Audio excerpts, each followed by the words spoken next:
Bismillahirrahmanirrahim. Assalamualaikum warahmatullahi wabarakatuh. Innal hamdalillah nahmaduhu wa nasta'inuhu wa nastaghfiruh wa na'udzu billahi min shururi anfusina wa min sayyiati a'malina. Man yahdihillahu fala mudilla lahu wa man yudlil fala hadiyalah. Wa asyhadu an la ilaha illallah wahdahu la syarikalah wa asyhadu anna Muhammadan 'abduhu wa rasuluhu la nabiyya ba'dah. Ya ayyuhalladzina amanu taqullaha haqqa tuqatih wa la tamutunna illa wa antum muslimun. Ya ayuhan nasu taqu rabbakum alladhi khalaqakum min nafsin wahidah wa khalaqa minha zawjaha wa batha minhuma rijalan katsiran wa nisaa'a wattaqullaha alladhi tasaaluna bihi wal arham innallaha kana 'alaykum raqiba. Ya ayyuhalladzina amanu taqullaha wa qulu qawlan sadida yuslih lakum a'malakum wa yaghfir lakum dhunubakum wa may yuti'illaha wa rasulahu faqad faza fawzan 'azima. Amma ba'du fa inna asdaqal hadithi kitabullah wa khairul huda huda Muhammad sallallahu alaihi wasallam wa syarrul umuri muhdatsatuha fa inna kulla muhdatsatin bid'ah wa kulla bid'atin dhalalah wa kulla dhalalatin finnar. Ma'asyiral muslimin, ikhwati fillah, azani Allah wa iyyakum. Alhamdulillah, kita bersyukur kepada Allah Subhanahu wa taala atas segala nikmat yang Allah berikan kepada kita sehingga kita bisa bertemu kembali di subuh hari ini. Semoga Allah Subhanahu wa taala menerima segala amal ibadah kita dan semoga Allah Subhanahu wa taala memberikan taufiknya kepada kita semuanya dan memberikan kita manfaat dari pelajaran yang kita akan pelajari pada subuh hari ini. Melihat dari melonjaknya atau meningkatnya kasus COVID belakangan ini di Australia, di Perth khususnya, maka kita mengadakan pengajian ini secara online. Semoga Allah Subhanahu wa taala segera mengangkat wabah dan menghilangkan dari sekeliling kita, dan semoga Allah Subhanahu wa taala memberikan kesembuhan bagi semua orang yang tertimpa dengan penyakit ini. Amin. Amin. Melanjutkan kajian kita, dan kita telah sampai pada bab yang ke-45, babu ziyarati ahlil khair wa mujalasatuhum wa suhbatuhum wa mahabbatuhum wa talabu ziyaratihim wa du'a minhum wa ziyaratul mawadi' al-fadilah. Bab tentang menziarahi atau mengunjungi orang-orang baik, berkumpul, berteman dengan mereka, mencintai mereka, dan berdoa atau meminta mereka untuk mendoakan kita. Wa ziyaratul mawadhi' al-fadilah, dan mengunjungi tempat-tempat yang memiliki keutamaan. Melanjutkan pertemuan yang sebelumnya, setelah kita dijelaskan oleh Al-Imam An-Nawawi tentang hadis-hadis, bagaimana kita diperintahkan untuk memuliakan orang-orang alim, memuliakan orang-orang yang sudah berumur, dan orang-orang yang memiliki jasa dalam kehidupan ini. Maka pada bab yang ini kita akan lebih detail lagi. Kita diperintahkan untuk mengunjungi, banyak-banyak mengunjungi, bertemu, berkumpul, dan berteman. Bahkan kita diperintahkan untuk mencintai orang-orang yang dikenal dengan kebaikannya, dengan ketakwaannya, dengan keimanannya, dan dengan keilmuannya. Kemudian Al-Imam Nawawi membawakan ayat sebagai pembuka dalam bab ini dalam surah Al-Kahfi, dan ini sudah masyhur, sudah sering kita dengar kisah tentang Nabi Musa yang diperintahkan oleh Allah Subhanahu wa taala untuk apa? Mencari seseorang yang bernama Khidir untuk menimba ilmu darinya. Di mana Allah Subhanahu wa taala berfirman dalam surat Al-Kahfi ayat 60 sampai 66. Allah berfirman, "Wa idz qala Musa li fatahu la abrahu hatta ablugha majma'al bahraini aw amdiya huquba." Ketika Musa mengatakan, aku tidak akan berhenti untuk terus berjalan sampai aku berjumpa dengan pertemuan dua laut, au amdiya huquba, atau aku akan terus berjalan selama bertahun-tahun. Perjalanan Nabi Musa bersama muridnya yang bernama Yusha bin Nun adalah untuk mencari Nabi Khidir. Diperintahkan oleh Allah Subhanahu wa taala. Kenapa demikian? Karena Nabi Musa ingin berjumpa dengan Nabi Khidir untuk apa? Untuk menimba ilmu darinya, untuk bersama-sama dengannya, dan untuk apa? Untuk berkumpul dengannya.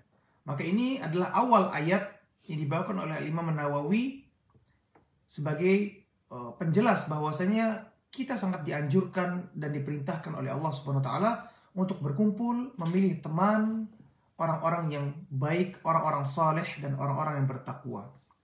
Kemudian dalam ayat yang lainnya, dalam surat yang sama, ayat ke-28, Allah memerintahkan kita untuk bersabar, terus bersama mereka.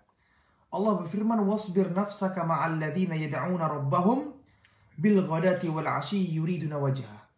Dan bersabarlah dirimu wahai Muhammad bersama orang-orang yang senantiasa berdoa, meminta kepada Rabb-nya di pagi hari dan di siang hari, yang semua mereka lakukan itu ikhlas karena Allah Subhanahu wa taala.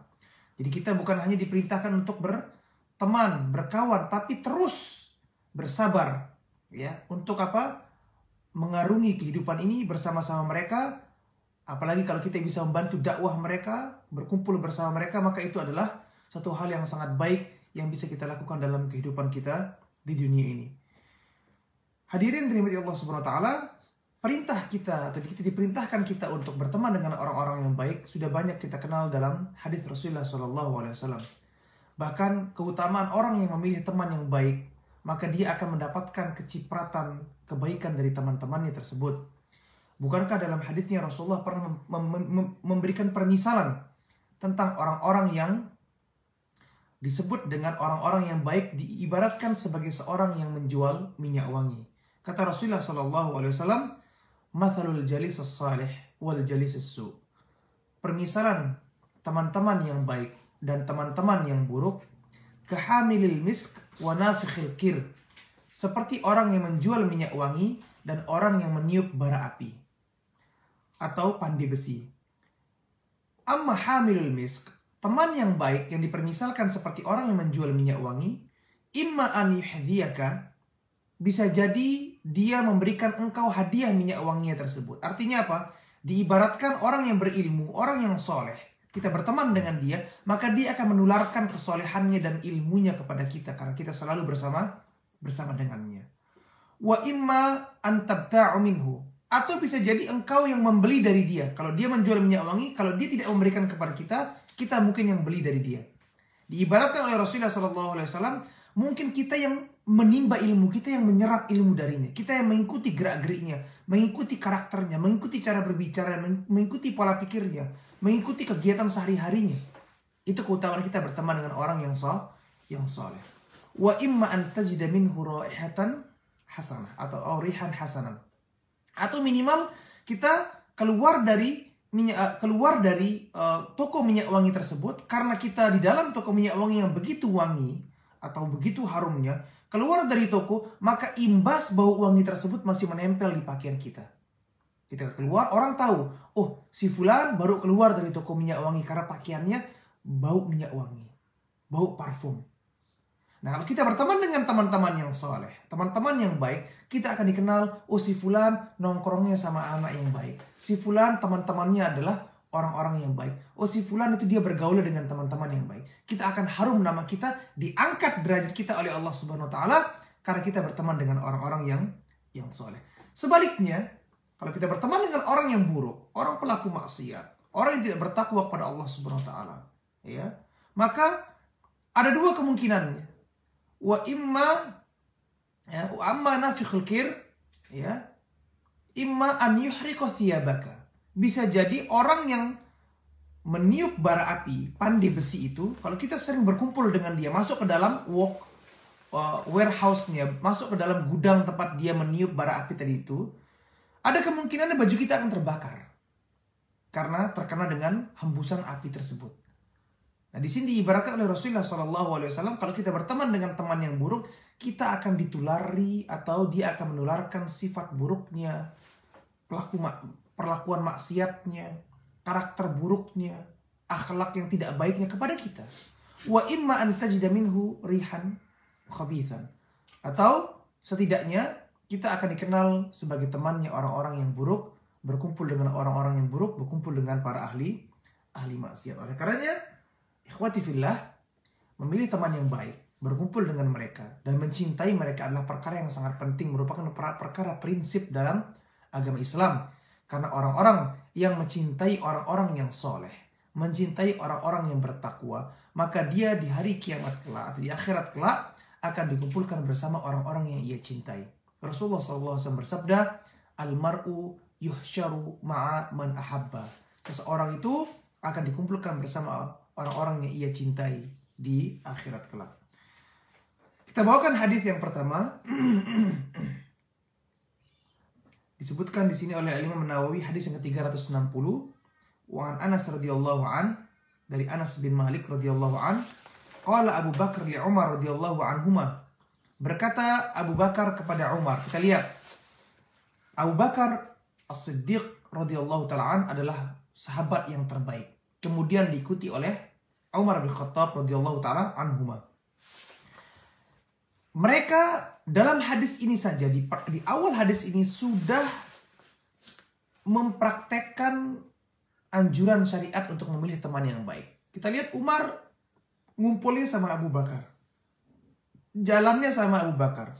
Ingin mengikuti perbuatan Abu Bakar. Pernah disebutkan dalam sebuah riwayat, Abu Bakar itu adalah orang yang sangat gemar bersedekah. Suatu ketika Umar ingin bersedekah juga, karena kenapa? Karena ingin mengikuti perbuatannya Abu Bakar As-Siddiq radhiyallahu taala anhu. Oleh karenanya di sini Umar mengikuti orang-orang yang saleh. Dan dalam hadis ini qala Abu Bakar li Umar, Abu Bakar berkata kepada Umar, ba'da wafati Rasulullah sallallahu alaihi wasallam, setelah wafatnya Rasulullah sallallahu alaihi wasallam. Jadi setelah Rasulullah wafat, maka para sahabat ya masih dirundung kesedihan, masih terbayang tentang Rasulullah sallallahu alaihi wasallam. Tidak sedikit dari mereka yang sangat menangis. Ya, selalu menangis. Bahkan lebih menangis dibandingkan kematian atau wafatnya anak-anak mereka atau suami mereka. Disebutkan dalam sebagian riwayat, ada sahabat yang mengatakan, tidak ada musibah yang lebih besar yang menimpaku di muka bumi ini selain wafatnya Rasulullah Sallallahu Alaihi Wasallam. Karena diangkatnya atau wafatnya Rasulullah Sallallahu Alaihi Wasallam, maka telah dicabut suatu jaminan tidak akan turunnya azab dari Allah Subhanahu Wa Taala. Bukankah Allah Subhanahu Wa Taala menyebutkan tentang orang-orang yang diberikan azab di dalam dunia ini oleh Allah Subhanahu Wa Taala, yang menyebabkan mereka terhalang untuk mendapatkan azab itu, salah satunya adalah karena ada keberadaannya Rasulullah Sallallahu Alaihi Wasallam. Kata Allah, wa ma kana Allahu mu'adzibahum wa anta fihim, dan Allah tidak akan mengazab mereka sementara engkau masih ada di sana wahai Muhammad, dan Allah tidak akan mengazab mereka selama mereka masih beristighfar kepada Allah Subhanahu wa Ta'ala.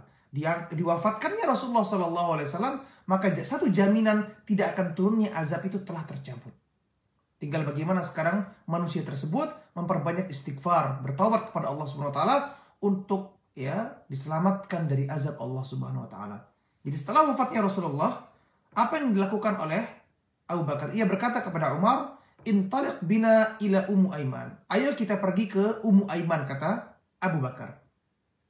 "Nazuruha kama kana Rasulullah sallallahu alaihi wasallam yazuruha." Ayo kita kunjungi Ummu Aiman sebagaimana Rasulullah dulu semasa hidupnya selalu mengunjungi Ummu Aiman ini. Kita ikuti Rasulullah sallallahu alaihi wasallam. Falamma intahaya ilaiha. Jadi ketika Abu Bakar dan Umar sampai ke rumah Ummu Aiman, bakat. Ummu Aiman menangis. Kenapa menangis? Karena dia melihat dua sosok yang selalu datang bersama Rasulullah Sallallahu Alaihi Wasallam. Ketika dia melihat, akan terbayang bahwasannya Abu Bakar ini dan Umar pasti selalu datang bersama Rasulullah Sallallahu Alaihi Wasallam. Sekarang mereka hanya datang berdua, dan itu yang membuat ia menangis dan ingat kepada Rasulullah Sallallahu Alaihi Wasallam. Faqala laha, kata Abu Bakar dan Umar kepada Ummu Aiman, "Ma yubkiki?" Apa yang membuat engkau menangis wahai Ummu Aiman? "Ama ta'amina anna ma 'indallahi khairun li Rasulillah sallallahu alaihi wasallam." Tidakkah engkau tahu bahwasanya takdir Allah, keputusan Allah mewafatkan Rasulullah sallallahu alaihi wasallam itu adalah yang terbaik untuk Rasulullah sallallahu alaihi wasallam. Kita mengimani takdir tersebut, kata Abu Bakar dan Umar. Kemudian kata Ummu Aiman, "Inni la abki anni la a'lamu ma 'indallahi ta'ala khairun li Rasulillah sallallahu alaihi wasallam."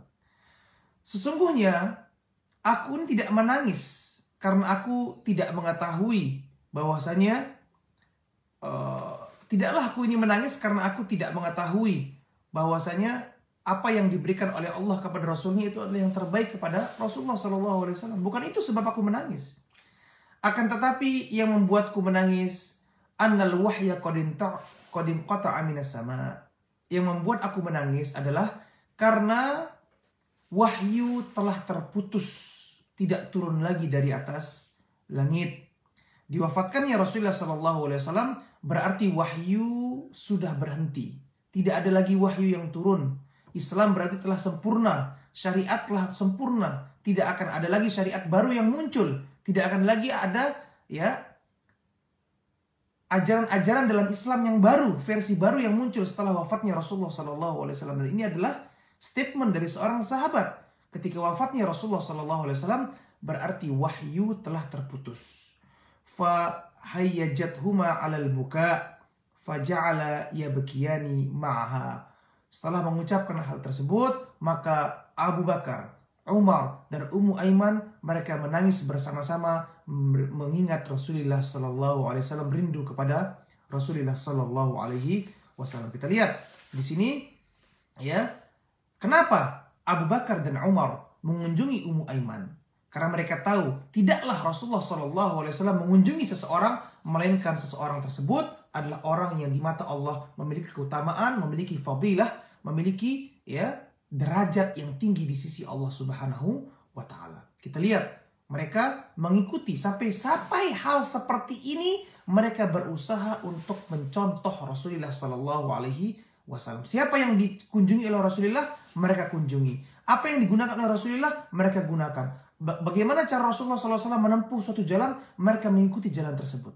Seperti itu kesempurnaan ittiba, mengikutinya para sahabat kepada Rasulullah SAW yang perlu kita contoh dalam kehidupan kita di dunia ini. Hadis yang berikutnya, hadis yang ke-361 dari Abu Hurairah radhiyallahu an, dari Nabi SAW, anna rajulan zara akhan lahu fi qaryatin ukhra. Bahwasanya ada seseorang pemuda yang mengunjungi saudaranya di suatu desa. Fa'arsadallahu ta'ala ala madrajatihi malakan. Maka Allah mengutus malaikat untuk melindungi perjalanan pemuda tadi tersebut. Falamma ata alaih, ketika dia sampai kepada saudaranya tersebut, qala aina turidu. Maka falamma ata alaih, maka ketika malaikat itu datang kepada orang tersebut, bertemu dengan orang tadi itu dengan wujud yang berbeda, dia berkata kepada pemuda tersebut, aina turidu? Kemana engkau ingin pergi? Aku melihat engkau sedang berjalan, kau ingin pergi kemana? Qala uridu akhan li fi hadhil qaryah. Aku ingin bertemu dengan saudaraku di desa ini, kata pemuda tadi itu. Baik. Kemudian malaikat tadi itu berkata lagi kepada pemudanya, halaka alaihi min ni'matin tarubbuha alaihi. Apakah engkau ingin memiliki sesuatu yang ingin engkau berikan kepada saudaramu sehingga engkau ingin bertemu dengan dia? Ditanya oleh malaikat tersebut. Qala, pemuda ini mengatakan, la ghairu anni ahbabtuhu fillahi ta'ala. Tidak ada yang ingin aku berikan kepada dia.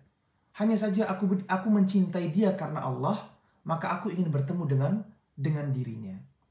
Qala, maka malaikat itu berkata, fa inni rasulullahi ilaik. Sungguhnya aku adalah utusan dari Allah yang diutuskan untuk menemuimu. Bi annallaha qad ahabbaka kama ahbabtahu fi. Dan aku diperintahkan oleh Allah untuk menyampaikan kepadamu bahwasanya Allah mencintaimu sebagaimana engkau mencintai pemuda tadi tersebut karena Allah Subhanahu wa Ta'ala. Jadi kita diperintahkan untuk mencintai orang-orang yang soleh, mencintai orang-orang yang bertakwa. Ukuran kita berteman, ukuran kita mencari kawan, ukuran kita mencintai seseorang dinilai dari ibadahnya, dari takwanya, dari ilmunya, dari amal solehnya, dari akhlaknya. Seperti itu kita menilai seseorang, kita mengukur seseorang. Jangan sampai kita mengukur seseorang dari jabatannya, atau dari eksesnya di dunia ini, atau dari kekayaannya. Bukan itu cara kita mengukur seseorang, tapi kita mengukur dari takwanya.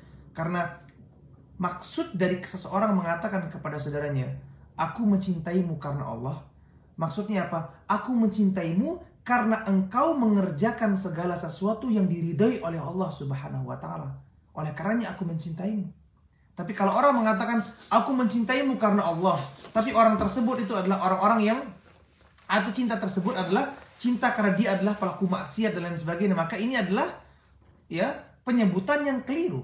Seseorang yang mengatakan kepada saudaranya aku mencintaimu karena Allah adalah ketika dia melihat saudaranya tadi itu membuat Allah ridho kepada dia dengan amal solehnya. Karena itulah kita mencintai dia karena Allah Subhanahu wa taala.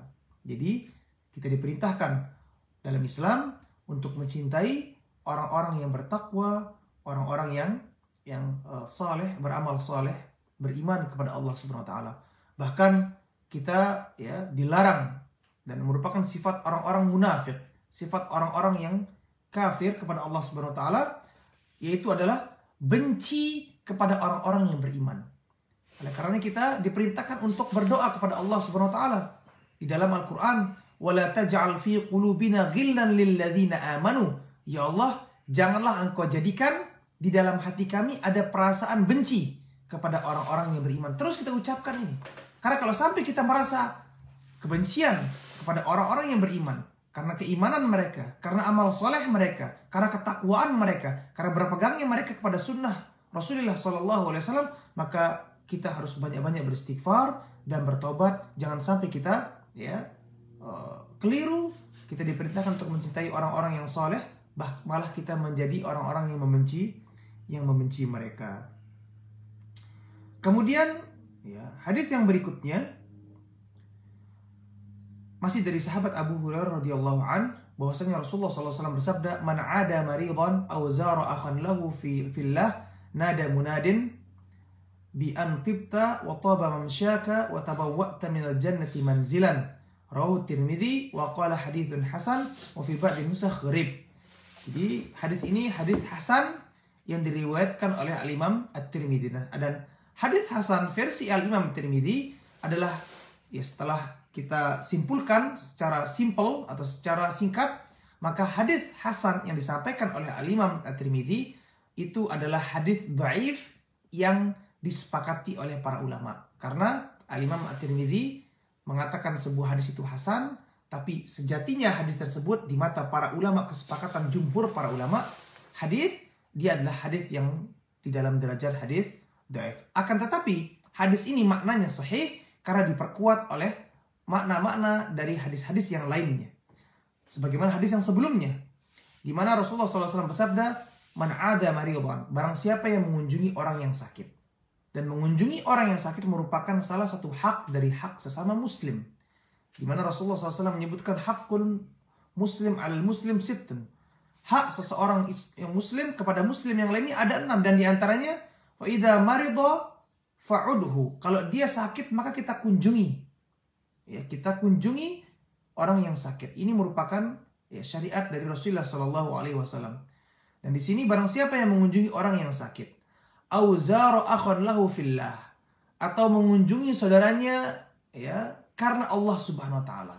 Dia tahu saudaranya ini orang yang bertakwa dan dia rindu bertemu dengan dia, berkumpul dengan dia, ngobrol dengan dia, mungkin makan bersama dia, mungkin menyantap atau minum teh atau minum kopi dengan orang soleh ini.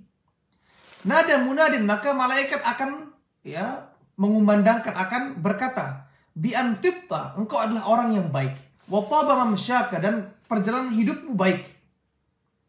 Didoakan oleh malaikat.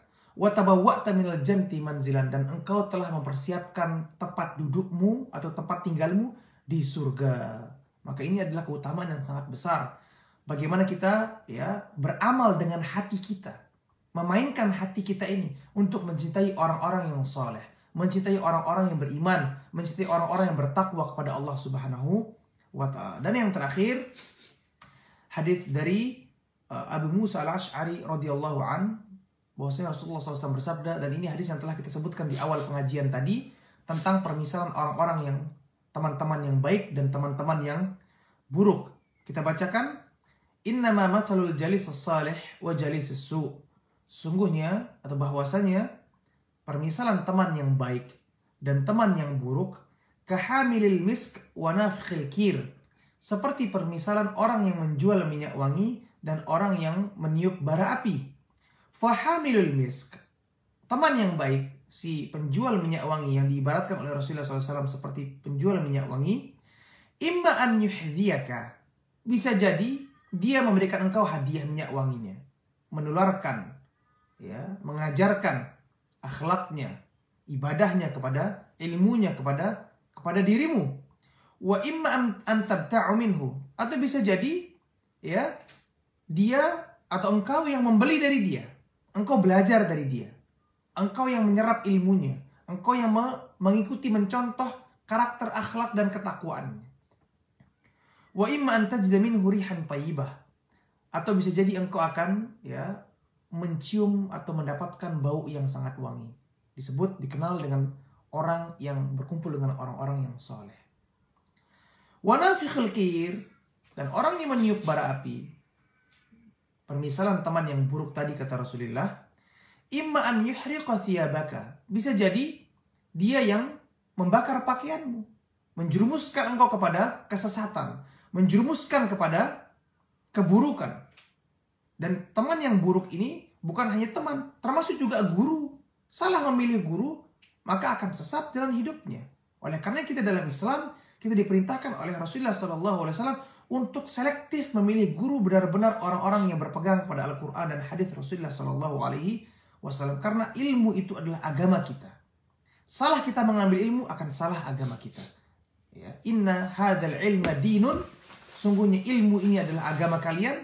Fanzuru amman ta'khuduna dinakum, maka lihatlah dari mana kalian mengambil agama kalian. Jangan sampai kita salah mengambil, akhirnya kita menjadi ikut, ya, menyimpang karena penyimpangan orang yang kita jadikan sebagai guru atau sebagai teman tersebut. Wa imma an tajida minhu rihan muntinah, atau kalau tidak kita tertular dengan keburukannya, minimal kita akan, ya, mendapatkan bau yang tidak sedap, dianggap sebagai temannya orang-orang yang buruk, ya, memberikan jalan orang-orang lain untuk berprasangka buruk kepada kita. Dan yang terburuk adalah waliyadzubillah, mungkin kita dikumpulkan bersama orang-orang yang buruk di hari kiamat kelak, di akhirat kelak. Karena almar'u yuhsyaru ma'aman ahabba, seseorang itu dikumpulkan bersama orang-orang yang ia cintai.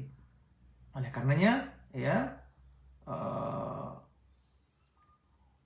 kata sahabat Abdullah bin Mas'ud radhiyallahu ta'ala an, ya, tentang bagaimana cintanya dia kepada Abu Bakar dan Umar radhiyallahu ta'ala anhum ajma'in. Dia mengatakan, inni uhibbu Abu Bakar wa uhibbu Umar, aku mencintai Abu Bakar dan aku mencintai Umar. Aku mencintai Rasulullah, aku mencintai Abu Bakar dan aku mencintai Umar, kata Abdullah bin Mas'ud. Wa uridu an akuna ma'ahum fil jannah, dan aku ingin bersama mereka di surga kelak.